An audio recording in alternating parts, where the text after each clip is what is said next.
It's a while since I did one on the fuel sender, just because I've been waiting for things and trying to work out things, because she starts and now she doesn't again. So what I've done in the meantime is I've cut out a piece of metal, which I'm just should be almost finished drying I think now, to go over the fuel sender and block that off. I got this mid BCM for this one because I changed the doors for Calais doors, which have the electric windows and the electric console in the centre. I've got wires everywhere. I pulled out everything. I put this in because I wasn't starting, obviously, and I thought I'll just try the new BCM, or the one that's replacing the other one, because the other one's a low and that doesn't cater for the electric windows, and the other one does.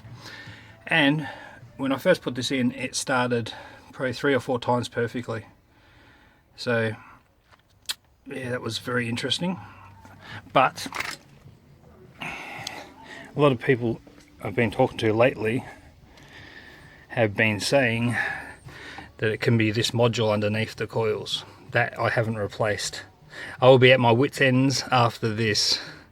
I'll definitely put into a mechanic after this if this doesn't fix it. So this one's ordered, and hopefully here before the end of the week.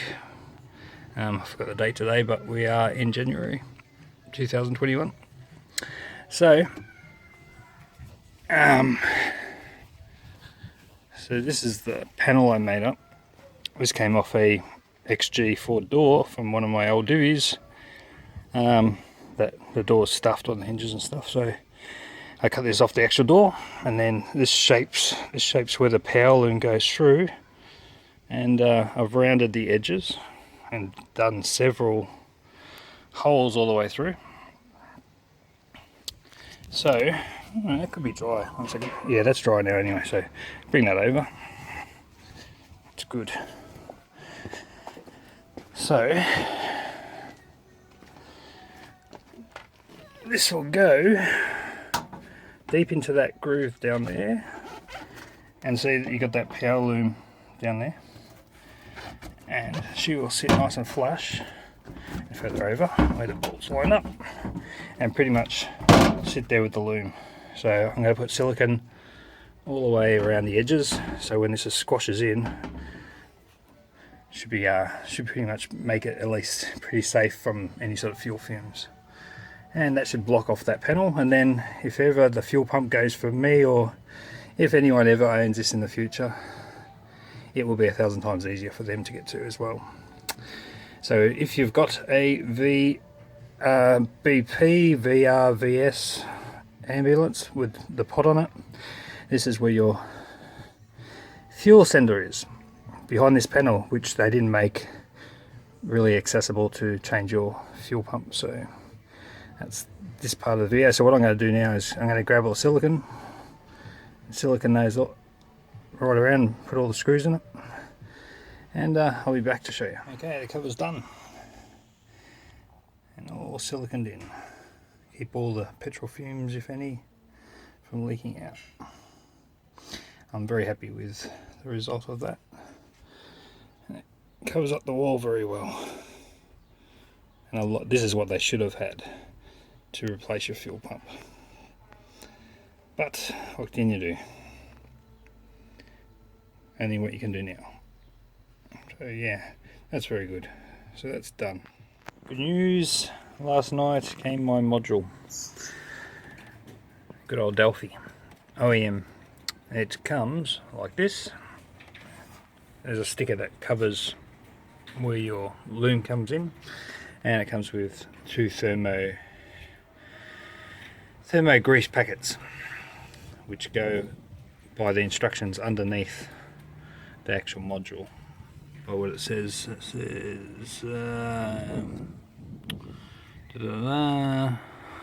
apply thin film of white thermal grease packet included to the bottom of the module. So this is the top of the module, it must go on there. First time I've done it, so yeah. So I've already started to take off the loom. That's only one 7mm bolt on one side. Then it's practically you take your coils off again, but just make sure you number these, so even if you just number them 1, 2, 3, 4, 5, 6, just to put them back exactly 1, 2, 3, 4, 5, 6 is pretty easier than actually putting the actual numbers on there as far as in orders. So yeah, these are all brand new coils. I'm hoping this is the last of the fix, otherwise she's going to the mechanic, because I've replaced, as you've seen in other videos, or what I've mentioned, I've done the crank angle sensor, done spark plugs, leads, fuel injectors, obviously oil. That doesn't really stop it starting, but it would stop it starting, I know that much, if it didn't have any oil in it. But yeah, I pretty much replaced everything to do with getting this thing running. Obviously fuel pump as well. There's nice fuel pressure up the lines. So this is the only thing that I can think of that I haven't replaced, which normally goes. So after this I'll be at a wit's end to not knowing what could be not stopping this starting. So after this I'm gonna turn her into the mechanic if it doesn't start, because I'll be over it by then. I've replaced practically everything then. So and then she's a good engine. She really, like, when I did it with the other BCM, the mid, after, because it wasn't starting with the low, when I put that mid straight in, bang, she started, and only started 4 or 5 times. So I'm thinking it could be definitely possibly this, because this also helps you get accurate spark and opening up your sparkies and all that sort of thing. So alright, let's get into it. So taking all the leads off, number them 1 to 6, just straight down that way.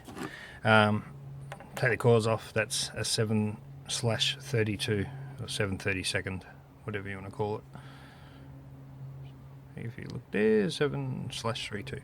So 1 on each side, 1 on each side, 1 on each side, obviously. So you got 6, and I'll be back here. So I've got that off.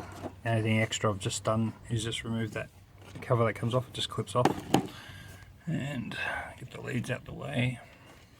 And by rights this should just slip off. Oh, look at that, right off. Let's see, have a look. What you see is what I see at the time. So yeah, that's going to need a fair bit of cleaning up.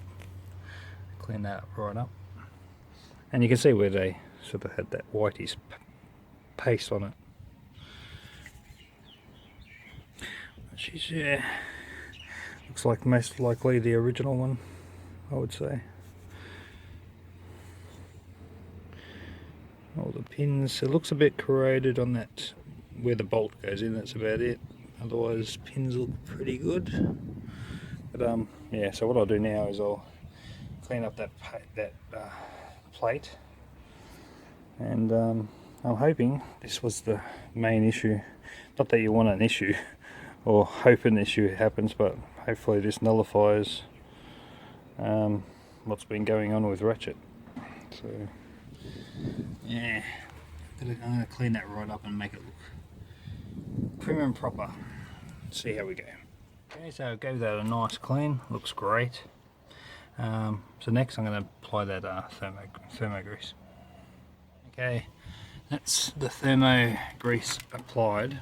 Now I've watched a few of people doing Commodores and changing their D.I.Y module, and the 2, 3, 4, I think 5 videos I watched, no one applied this grease. It says on the instructions to apply the grease. I'm applying the grease. I hope I've applied it in the right spot. It says under the module. On the instructions it says even put your coils on and then put the grease under your module. So I'm figuring out that that has to be the underside of the module. This is the bottom plate, and obviously once that goes onto it, that'll obviously have the grease in between it. So it's saying on the warranty that if you don't apply it, the D.I.Y module can not last as long So anyway, I'm going by the instructions. That's how the instructions read to me. So yeah, that's the thermal grease on the plate where the module will sit. So I'll stick that on now. Okay, that's the module just sitting there.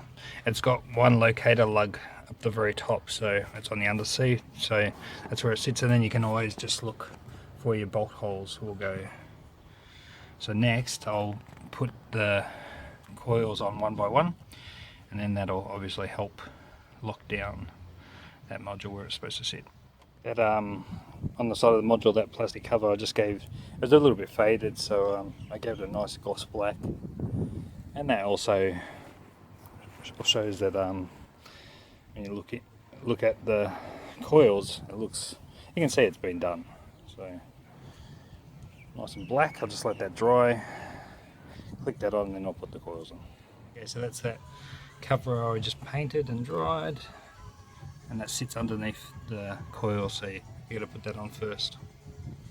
That clicks into place just in these edges just here and up the top. Keeps that wire loom out from the belt that turns around. Okay, moment of truth. Everything's together, everything bolted on. Stick, because always have your battery terminal off, obviously, when you're doing electrical. Let's see.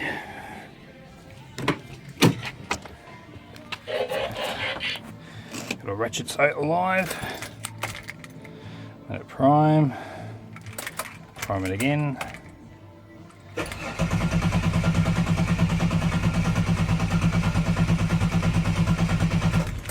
And no start. Okay, that's the most I can do for you, Ratch. You're gonna have to go to a mechanic, because it could be a simple fix, but that simple fix is not in my spectrum, and I'm not a mechanic. But I've replaced almost every single thing that I can think of and advise to do. I mean, I'd just say it was the battery in the key, right? It locks.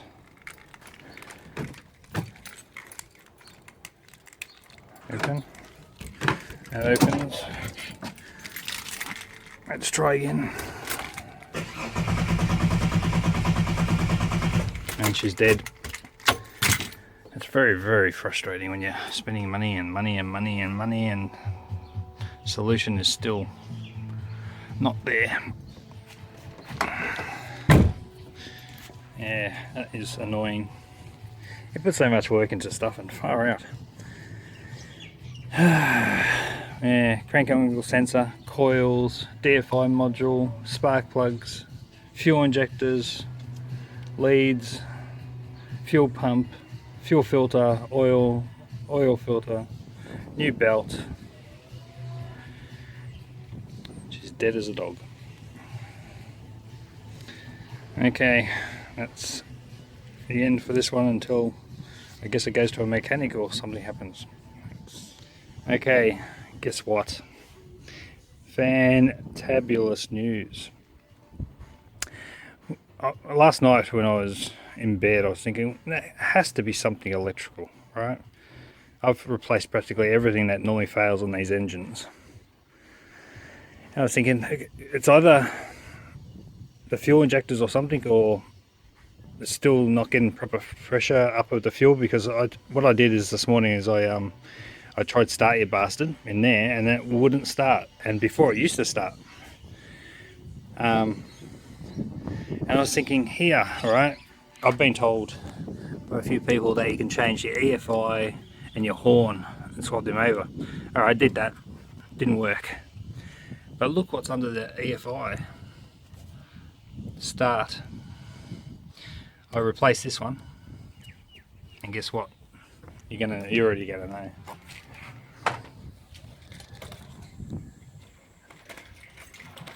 I think the battery's off there for a second.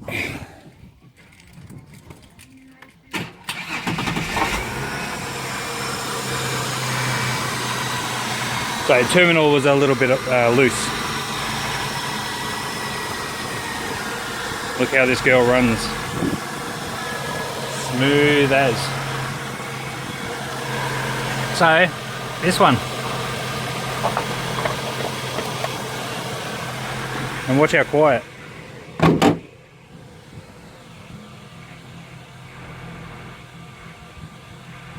Purrs like a baby. So,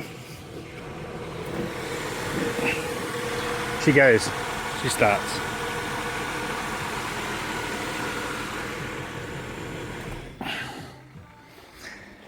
Oh, that is, wow, I am up today. You know what I'm celebrating with? Some ginger beers. That's it. Oh my goodness, that is really good news. Now, hence saying that, could I have been that all the time?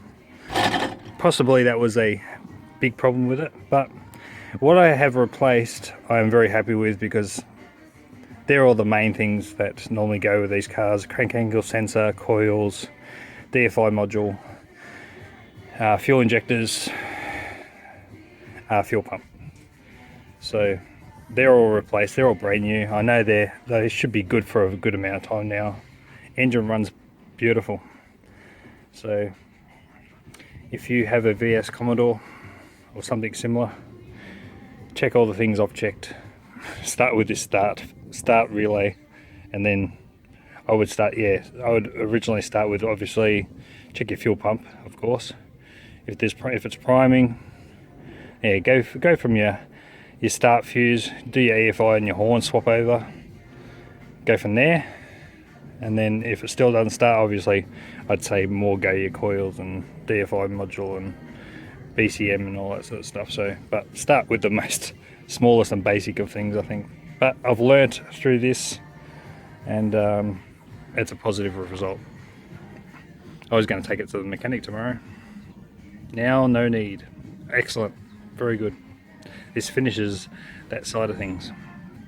Okay, so this is the video that pretty much ends the whole fuel pump starting the engine problem. And I've put all the interior in.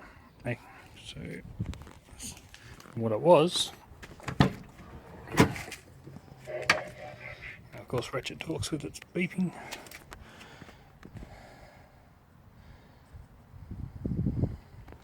Looks good.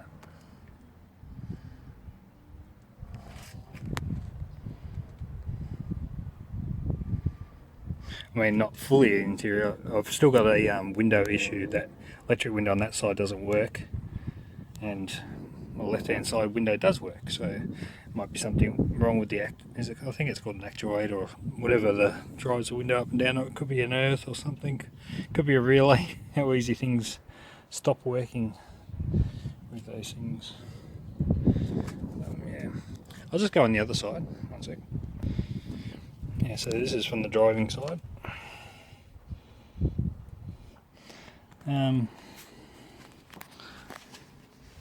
So these ambulances, they don't normally come with the electrics. I wrecked a rusting Calais sedan for its better parts. So these don't come out with the wood grain. And everything's just normally grey and stuff like that. So this is my the lights and sirens. This switch operates the alternating headlights that flicker from one side to the other, and I've got like small reflectors in the back that in turn hits and does the same thing. Then I got spotlights in the nudge bar with rocket switches, and this is the emergency light on this side, which in turn hits my strobes on that side. So I've got a main power switch, so it's not always running. So I can click that there, and then that powers that up. Then it lights up here on the console, and then I know. Oh, sorry. I think these work regardless, but it definitely powers up my strobe lights in the headlights and the siren. So this is my siren. I don't think you can hear it. I don't want to do this with all the neighbours at the moment, but our lights up there, and I've got a PA mic. I can talk at the front, and it's also got a horn down, and a bit of a, 1 second if I can do it. It's going to work. You can hear that sort of thing. Then a CB, and this is my stereo, where if I click, I think that'll turn that on, so you can just, yep, if I click on there, oh, it's this one, sorry. I haven't really used this stereo much because I haven't been on the road with this. Is it going to turn on? Only ejects. 1 second. Let me see if it's better. You going to eject for me?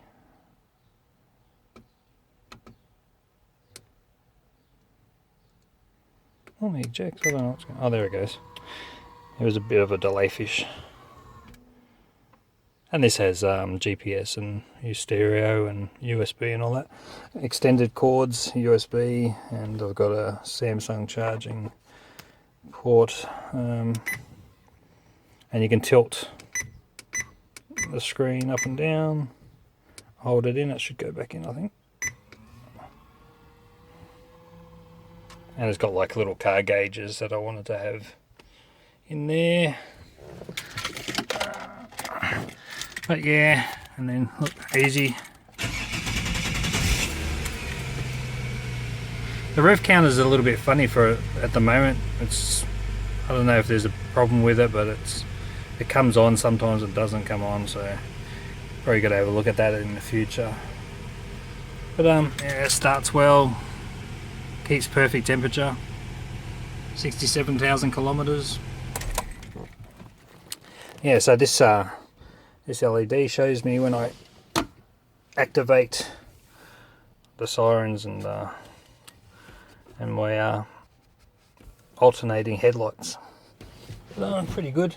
They the alternating headlights, this switch that goes all the way back to the lighting box, which runs long wires to the front headlights and yeah, back. So I haven't done the other door obviously as well, because I have to I